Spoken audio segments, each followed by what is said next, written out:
हेमंत सोरेन के बाद अब कल्पना सोरेन असम के चुनावी रण में है और ये जोड़ी झारखंड विधानसभा चुनाव में कमाल कर चुकी है, धमाल मचा चुकी है।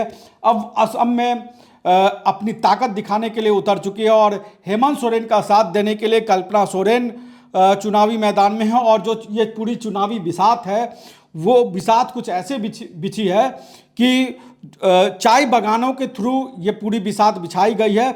और हेमंत सोरेन की एक बात के लिए तारीफ करनी होगी कि पहली बार ऐसी हो रहा है कि असम का विधानसभा चुनाव हेमंत सोरेन के पिच पर हो रहा है। ये बात हम इसलिए आपको कह रहे हैं कि हेमंत सोरेन और कल्पना सोरेन ने जो असम चुनाव की दशा दिशा तैयार की है, इस चुनाव का परिणाम क्या होगा, झारखंड मुक्ति मोर्चा कितने सीटों पर चुनाव जीतेगी, कांग्रेस कितने सीटों पर चुनाव जीतेगी, बीजेपी कितनी सीटों पर चुनाव जीतेगी, ये अलग बात है। ये जनता का बहुमत बताएगा। ये मई में इसका परिणाम आएगा। 9 अप्रैल को जब वोट डाले जाएंगे तब ये चीज़ें तय होंगी। लेकिन हेमंत सोरेन और कल्पना सोरेन की तारीफ इसलिए करनी होगी कि उन्होंने जो पिच तैयार किया था, जो मुद्दे खड़े किए थे, आज उन मुद्दों पर बातचीत करने के लिए और उन मुद्दों को फोकस करने के लिए प्रधानमंत्री नरेंद्र मोदी को भी तक को उतारना पड़ा। आज असम के लिए बुधवार का दिन बहुत महत्वपूर्ण था। हेमंत सोरेन कल्पना सोरेन की जोड़ी जो है वो असम में अपने झारखंड मुक्ति मोर्चा के उम्मीदवारों के लिए चुनाव प्रचार कर रहे थे, वोट मांग रहे थे। प्रधानमंत्री नरेंद्र मोदी बीजेपी उम्मीदवारों के लिए वोट मांग रहे थे और कांग्रेस की तरफ से प्रियंका गांधी वाड्रा वोट मांग रही थी। और जो जिस पिच की हम बात कर रहे थे कि वो मुद्दा था असम के ट्री ट्राइबल्स का, असम के चाय बागानों में काम करने वाले मजदूरों की, जिनकी आर्थिक स्थिति बहुत दयनीय है, सामाजिक रूप से बहुत दयनीय स्थिति में है। हेमंत सोरेन ने उन मुद्दों को उठाया, उन मुद्दों तक पहुंचाया और अब देखिए कि अब हर कोई उस चाय बागान के उस शोषित वंचितों की ही बात कर रहा है। आप कांग्रेस की तरफ से देख लीजिए तो कांग्रेस के जितने भी बड़े नेता हैं जो झारखंड से गए हुए हैं वो भी टी ट्राइबल्स पर फोकस कर रहे हैं, चाहे वो बंधु तिर्की हो, चाहे वो शिल्पी नेहा तिर्की हो, जितने भी नेता जा रहे हैं उनके पास जा रहे हैं। तो जो सामाजिक रूप से जो पिछड़ा हुआ था, आर्थिक रूप से जो पिछड़ा हुआ था, कम से कम मेन स्ट्रीम में उसकी बातें होने लगी है। प्रधानमंत्री नरेंद्र मोदी जब असम पहुंचे तो वो भी चाय बागान में ही गए और चाय बागान के मजदूरों के साथ उन्होंने तस्वीरें खिंचाई, उनका हाल चाल जाना और जो प्रधानमंत्री का अपना स्टाइल है उस हिसाब से उन्होंने तमाम चीज़ें की। कल्पना सोरेन भी पहुंची।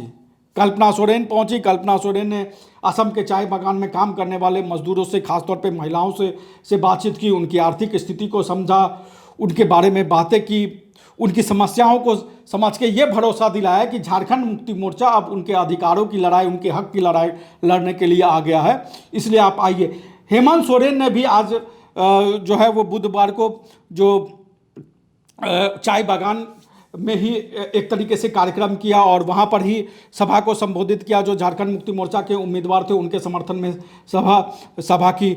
और बुधवार की रात हेमंत सोरेन चाय बागान में ही रात्रि विश्राम करने वाले हैं और बृहस्पतिवार को हेमंत सोरेन वहाँ एक बड़ा रोड शो करने वाले हैं। तो एक जो मुख्य बात इस पूरे मामले को लेकर हम कह सकते हैं, चुनावी जो रणनीति बनी है उस पूरे मामले को लेकर आप कर सकते हैं कि असम के चुनाव में चाय बागान टी ट्राइबल का मुद्दा बहुत प्रमुखता से है। और ये कहें तो जितने भी तमाम मुद्दे हेमंता बिस्वा शर्मा की तरफ से अपनी तरफ से कही गई हों, जितने भी मुद्दे खड़े करने की कोशिश की गई हो, लेकिन आखिरकार झारखंड में कितना हेमंत सोरेन असम में भी अपने मुद्दे पर चुनाव को ले जाने में सफल होते हुए नजर आ रहे हैं। चुनाव परिणाम क्या होगा, कितने सीटों पर झारखंड मुक्ति मोर्चा के उम्मीदवार जीतेंगे, जनता का कितना वो भरोसा जीत पाएंगे, चूंकि पहली बार वो चुनाव लड़ रहे हैं तो आप ये नहीं कह सकते हैं कि वो कितने सीटों पर। हालांकि हेमंत सोरेन ने कहा है कि वो 10 सीटें भी अगर जीत के ले आएंगे तो वो आदिवासियों के लिए, शोषित वंचितों के लिए, अल्पसंख्यकों के लिए जो हक की बात है उनको लड़ेंगे। और देखिए उन्होंने कहा कि झारखंड की तरह वहाँ पर भी जो है वो फूलो झानो योजना के तहत महिलाओं को पैसा देंगे, हॉस्टल बनाएंगे छात्रों के लिए ताकि वो रह सके। तो तमाम तरह के वादे हेमंत सोरेन ने किए। लेकिन कल्पना सोरेन भी इसके साथ साथ, जब कल्पना सोरेन का एक तरीके से कहा जाए तो चुनाव प्रचार का पहला दिन था और पहले ही दिन उन्होंने उन मुद्दों को छेड़ दिया कि जिन मुद्दों पर वो झारखंड मुक्ति मोर्चा चाहती थी कि चुनाव लड़े, उन्हीं मुद्दों को छोड़ा। और चाय बागान में कल्पना सोरेन की तस्वीरें हैं जिसमें वो आदिवासी महिलाओं के साथ जो वहाँ मजदूरी करती हैं उनके साथ बातचीत करती है। जो इतनी कम मजदूरी उनको मिलती है उस पर कल्पना सोरेन ने बहुत अफसोस जताया कि इतने न्यूनतम मजदूरी में कैसे वो अपना भरण पोषण, अपने परिवार का भरण पोषण करते हैं। ये वो आदिवासी हैं जो आज से सालों पहले अंग्रेज़ों के ज़माने में झारखंड से असम में शिफ्ट हुए थे, लेकिन उनकी आर्थिक स्थिति वहाँ बद से बदतर होती गई और झारखंड मुक्ति मोर्चा उन्हीं के मुद्दे को उठा रहा है और उन्हीं के मुद्दे को उठाकर अपनी राजनीतिक ज़मीन असम में तैयार करने की कोशिश कर रहा है।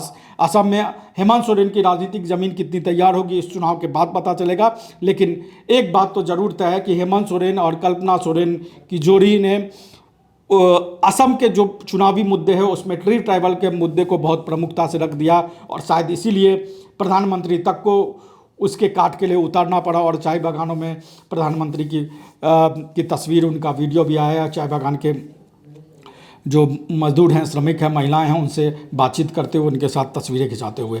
तो जिस तरीके से असम चुनाव के लिए हेमंत सोरेन और कल्पना सोरेन ने जो रणनीति बनाई है उस पूरे रणनीति को लेकर आप क्या सोचते हैं? आपको क्या लगता है कि असम में हेमंत सोरेन का जो फैक्टर है वो काम करेगा या नहीं करेगा? आप हमें कमेंट बॉक्स में ज़रूर बताएं। नमस्कार, जोहार।